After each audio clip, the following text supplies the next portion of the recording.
Dozens of trucks surrounded the grocery store at dawn, trapping the owner inside his own business. Marcus Chen had given free groceries to an elderly black veteran 3 days earlier, thinking nobody would notice his quiet act of kindness. The story went viral overnight, dividing his small town between those who called him a hero and others who branded him an enabler of freeloaders. His failing marriage, fraudulent business partner, and mounting death threats now threatened to destroy everything he had left. Marcus gripped his phone with shaking hands, realizing that one moment of compassion had ignited a war he never wanted to fight.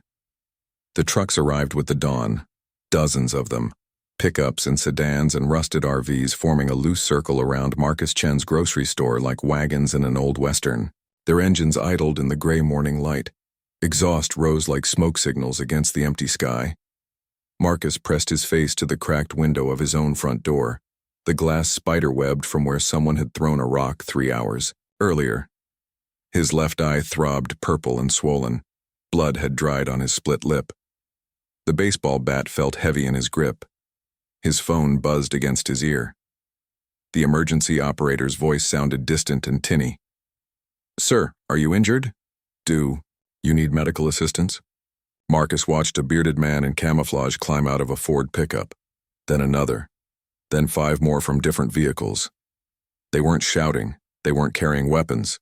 They just stood there in the parking lot like they were waiting for something. "I don't know," Marcus whispered into the phone. "I thought I was helping him." The crumpled note still lay on his checkout counter where he'd dropped it hours ago. The words were written in block letters with a black marker. "You made your choice. Now live with it." Marcus ended the call. He set the phone down next to the note and stared at both. The morning light made everything look pale and washed out. Even the blood on his knuckles looked pink instead of red. 3 days ago, none of this existed. 3 days ago, his biggest worry was paying the electric bill and wondering if Dana would ever bring Emma home. 3 days ago, he'd found an old man collapsed between the medicine aisle and the canned goods. That was when everything changed. The memory came back sharp and clear. Tuesday night.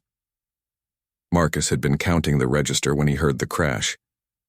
Glass bottles rolling across linoleum. He'd found Samuel Washington on the floor next to an overturned display of vitamins.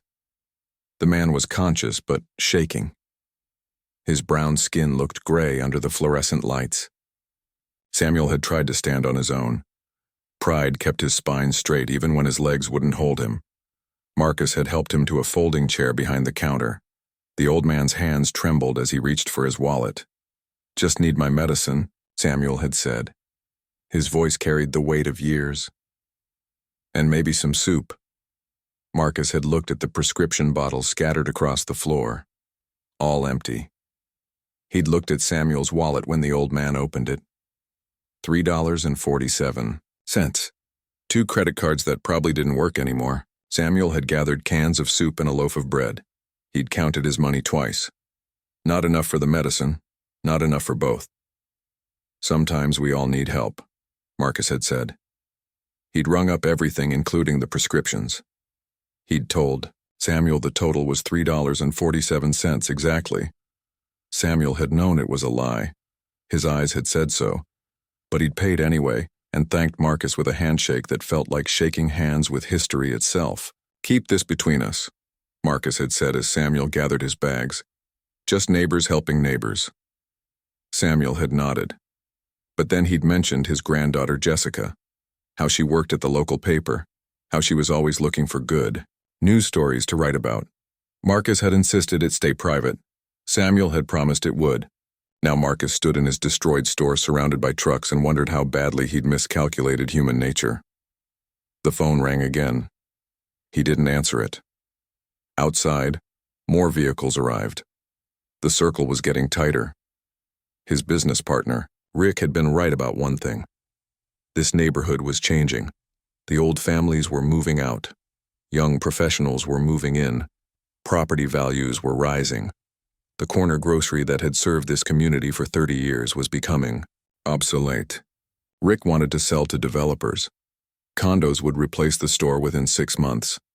Rick had made that clear when he'd shown Marcus the preliminary contracts. the ones he'd already signed without asking. Marcus had 6 days to pay his share of the mortgage or Rick would force the sale.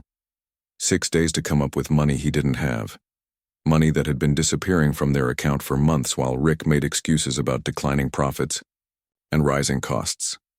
Dana had left because of money. She'd taken Emma and moved in with her parents because Marcus couldn't stop giving away groceries to families who couldn't afford them, because he'd rather help strangers than secure his own future. "You have a bleeding heart," she'd said the day she packed her bags, "but our daughter needs more than good intentions." Marcus had thought helping Samuel might balance something in the universe. Maybe prove to Dana that kindness mattered. Maybe show Emma that her father was worth coming home to. Instead, it had started a war. The front door rattled as someone tested the handle. Marcus tightened his grip on the bat and watched through the broken glass. A woman in a veteran's cap stood on his doorstep. She held a cardboard sign that read, "Heroes help heroes." Behind her, more people gathered. Some carried signs. Others just stood with their arms crossed. The morning was getting brighter, but the crowd was getting bigger. Marcus realized he'd been wrong about the trucks. They hadn't come to threaten him. They'd come to protect him. 72 hours earlier, Marcus had unlocked his store at dawn, expecting another slow Tuesday. The newspaper lay folded on his counter, where Jessica Washington had left it the night before. The headline read, "Local hero helps veteran in need." No names mentioned. No store identified. Just enough details for anyone in town to connect the dots. Marcus had stared at the article until the words blurred together. Jessica had promised her grandfather she would write something positive. She had kept her word, in the most dangerous way possible. The first customer arrived at 8. Mrs. Patterson from the Methodist Church. She'd bought a single can of corn and watched Marcus's face while he rang it up. Her silence spoke louder than any accusation. By noon, the vandalism had started. Someone had thrown eggs at his front windows. Red paint spelled communist across his door. The broken glass came later, along with the threatening note slipped under his register. Marcus had swept up the glass with steady hands. He'd scraped paint with a putty knife until his knuckles bled. He'd worked alone while the afternoon stretched, long and empty around him. The first supporters arrived at 3 o'clock. An elderly man in a Vietnam veteran's cap had walked through the damaged door carrying a case of canned goods. He'd set it on the counter without explanation and walked out. Then another veteran arrived. Then a woman with 2 young children who'd heard about the story on social media. By evening, Marcus's store had become something else entirely.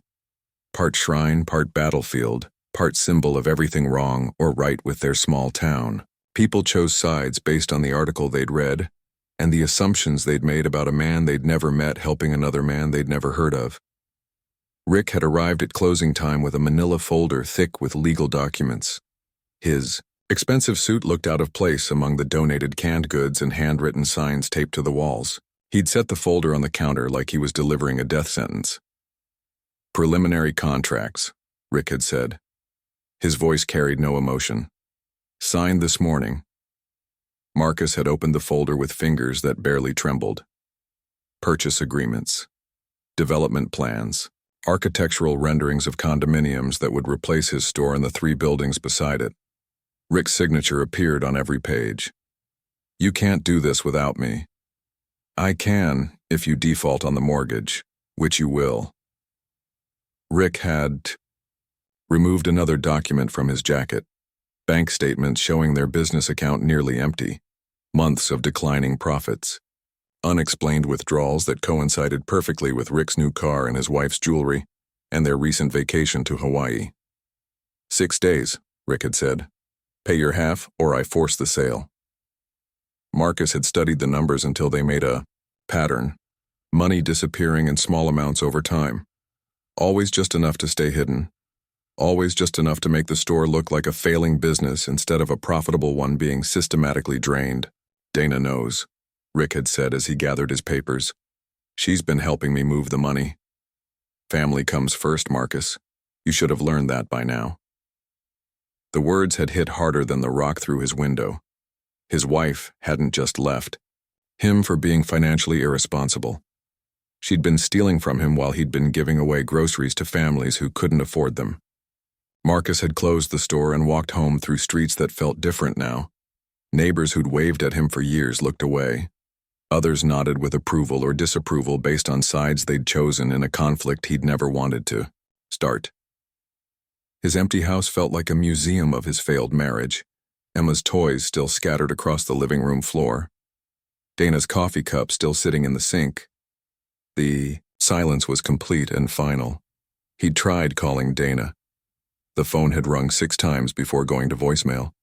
Her voice had sounded happy and carefree when she'd recorded the message, back when she'd still lived in a house with him instead of her parents' basement. The second night brought more vandalism. Someone had spray-painted "no handouts" across his front window.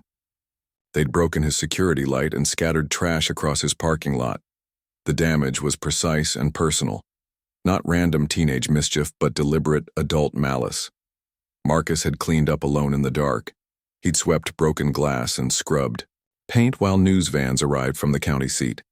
Reporters had asked questions he couldn't answer about motivations he didn't understand and consequences he'd never intended. Jessica Washington had appeared at closing time the second night. Samuel's granddaughter was young and earnest and completely unaware of the chaos she'd unleashed with her good intentions. She'd written a follow-up article about the community response. The story had been picked up by regional papers and shared thousands of times on social media. "I just wanted people to know about Grandpa Samuel," she'd said. Her voice had carried the weight of unintended consequences. "He's been fighting for his benefits for 50 years. Nobody ever listened before." Marcus had understood then that the story was bigger than one act of kindness. Samuel Washington had become a symbol of every veteran who'd been forgotten or ignored or denied what they'd been promised. Marcus had become the face of everyone who'd tried to help when the system had failed. The battle lines had been drawn in newspaper editorials and social media posts. Veterans groups were organizing rallies. Church congregations were choosing sides. The small-town argument about welfare and responsibility and who deserved help had found its perfect catalyst in an old man who'd needed medicine and a store owner who'd provided it. By the third morning, Marcus had realized that privacy was impossible and neutrality was a luxury he could no longer afford. The trucks were coming whether he wanted them or not. The only question was whether they would protect him or destroy him. He'd stood in his damaged store at dawn and understood that kindness had its own momentum. Once started, it couldn't be controlled or contained or quietly forgotten. The hospital room smelled like disinfectant and defeat. Samuel Washington lay propped against white pillows that made his dark skin look gray and tired. Machines beeped softly around him like electronic prayers. His granddaughter Jessica sat in the corner chair with her laptop closed and her head in her hands. Marcus had driven to the county hospital through streets lined with news vans and protesters. The rally at his store had grown into something unrecognizable. Veterans from 3 states had arrived overnight. Counter-protesters had organized at the town hall. The local police had requested backup from the state. "You came," Samuel said. His voice was weaker than it had been 3 days ago in the store. The stress had worn him down to something fragile and translucent. Marcus pulled a chair close to the bed. Samuel's hands rested on top of the hospital blanket like brown leaves on fresh snow. An IV tube snaked from his wrist to a bag hanging above his head. "I never asked to be anybody's symbol," Samuel said. His eyes focused on the ceiling tiles instead of Marcus's face. "But maybe that's what this town needs, to pick a side." Jessica looked up from her chair. Her eyes were red from crying or lack of sleep or both. The article that had started everything was now buried under dozens of follow-up stories and opinion pieces and social media arguments that had taken on lives of their own. "Grandpa Samuel had chest pains at 2 a.m, Jessica said. Her voice was hollow with guilt. The stress from all the attention, the reporters calling, people arguing about him like he wasn't even a real person. Marcus understood then that kindness could be its own form of violence, that helping someone could hurt them in ways that ignoring them never could. Samuel had lived quietly for 78 years, surviving war and discrimination and poverty with dignity intact. 3 days of being a symbol had nearly killed him. The news played silently on the television mounted to the wall, footage of the rally at Marcus's store. Signs reading, "Support our veterans and stop the handouts and heroes help heroes." Faces twisted with anger and conviction, and the certainty that comes from choosing sides in someone else's battle. "They're using him," Marcus said to Jessica. "Both sides." "I know." Jessica opened her laptop and showed Marcus the screen. Bank records and financial documents that she'd printed from public databases and business filings. "But I found something else while I was researching the follow-up story." The documents showed Rick's business account. Deposits and withdrawals that painted a clear picture of systematic theft. Money transferred from the store's operating account to Rick's personal investments. Loan payments made from business funds for Rick's new truck and his wife's credit cards. "Your partner has been stealing from you for 8 months, Jessica said. "And according to these marriage records I found, he's not just your business partner." The marriage certificate was dated 6 years ago. Dana Chen to Rick Matthews. Marcus stared at his wife's maiden name until the letters stopped making sense. Rick wasn't just his business partner. He was Dana's brother. "Family business," Marcus said. The phrase tasted bitter in his mouth. Jessica scrolled through more documents. Email records obtained through Freedom of Information requests, text, messages between Rick and Dana discussing the store's finances and Marcus's gullible nature, and their plan to force him out of business so Dana could justify leaving him. "She's been helping him hide the money," Jessica said, "moving it through accounts in her name. They've been planning this for months." Marcus walked to the window and looked down at the parking lot. News vans surrounded the hospital like vultures around roadkill. Reporters interviewed anyone willing to talk about Samuel Washington and Marcus Chen and the battle over American values that their simple transaction had somehow ignited. "I could publish this," Jessica said behind him. "Expose them both. Save your store." Marcus turned back to Samuel's bed. The old man's eyes were closed now, but his breathing was steady and strong. He looked peaceful for the first time since the article had been published. "What would that cost him?" Marcus asked. Jessica followed his gaze to her grandfather, the man who'd served his country and come home to a nation that didn't want him, who'd worked construction jobs and raised children and survived decades of indifference before becoming an overnight sensation at 78 years old. "More attention," Jessica said quietly. "More reporters. More people using his story to make their points." Marcus sat back down in the chair beside Samuel's bed. The choice was becoming clear in the way that impossible choices always did. Sharp edges and no good options and consequences that would ripple outward regardless of what he decided. He could expose Rick and Dana, save the store and prove he'd been the victim of a calculated betrayal. The veterans who'd rallied to support him would be vindicated. The people who'd called him irresponsible would be proven wrong. Justice would be served in the most public way possible. But Samuel would pay the price. More interviews and investigations and arguments about what his story meant and who deserved credit for helping him. The quiet dignity he'd maintained for 78 years would be sacrificed on the altar of Marcus's vindication. Or Marcus could stay silent, lose the store and his reputation and any chance of reconciling with Dana. Accept responsibility for failures that weren't entirely his own. Let Rick and Dana escape consequences for their betrayal, while Samuel escaped the spotlight that was slowly killing him. "Sometimes there ain't no right choice," Samuel said without opening his eyes. His voice was barely above a whisper, but it carried the weight of experience that came from making impossible decisions in impossible circumstances. Just the choice you can live with. Outside the hospital window, the sun was setting behind the news vans and the protesters in the small town that had become a battleground over one act of kindness. Marcus understood that by morning, everything would be different. The only question was whether he could live with the choice he was about to make. Dawn broke like a judgment over the siege. Marcus stepped through his store's front door and into the circle of trucks that had protected him through the night. The crowd had grown while he'd waited inside. Veterans in faded caps stood beside young mothers with children. Old men leaned against pickup tailgates next to college students holding handmade signs. But scattered among his supporters were others. Faces he recognized from the counter-protests. People who'd written angry letters to the editor about enabling freeloaders and destroying American values. They watched him with arms crossed and expressions carved from stone. The morning air was sharp with exhaust fumes and tension. Everyone waited for him to speak, to choose a side in the war they'd built around his simple act of kindness. Marcus walked to the center of the parking lot.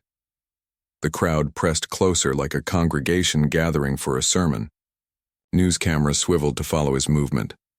Reporters held microphones toward him like weapons. Then he saw Dana. She stood at the edge of the crowd near a white sedan he didn't recognize. Her hair was different, shorter. She wore clothes he'd never seen before and held an envelope in her hands like evidence of his failures. Their eyes met across the distance between them. She didn't smile or wave or show any recognition of the man she'd married 6 years ago. She just stood there holding the envelope and waiting for him to destroy himself publicly. Marcus reached into his jacket and pulled out the folder Jessica had given him.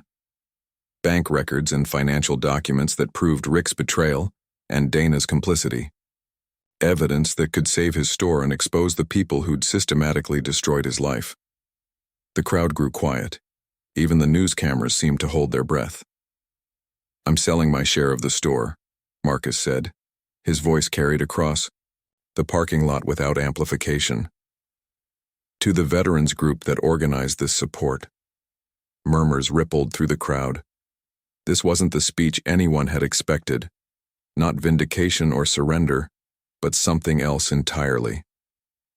"The money will go toward a community assistance fund," Marcus continued, "managed by Samuel Washington when he recovers from his hospital stay." He folded the documents and put them back in his jacket. Jessica's evidence would stay private. Rick's theft would remain hidden.